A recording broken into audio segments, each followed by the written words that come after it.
আজ তোমাদেরকে এমন এক ভিডিও দেখাবো যা দেখে তোমাদের জিভে জল চলে আসবে। কি বিশ্বাস হচ্ছে না? তো ফুল ভিডিও স্কিপ না করে লাস্ট পর্যন্ত দেখো।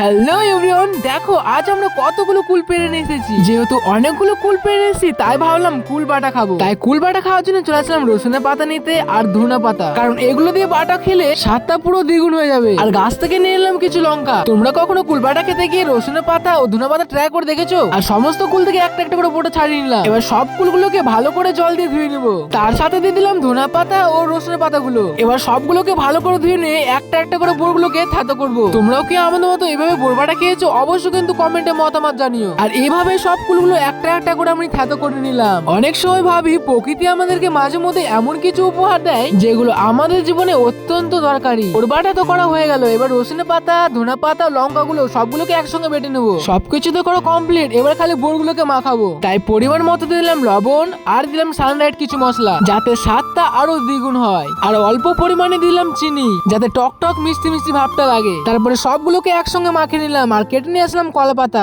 আমার সেন্টের সঙ্গে তো পুরো জিভে জল চলে আসে, তাই দেরি না করে ঝটপট করে টেস্ট করে দেখলাম। সত্যি কিন্তু বেশ খুব সুন্দর হয়েছে। ভিডিওটা কেমন লেগেছে অবশ্যই কমেন্টে জানিও।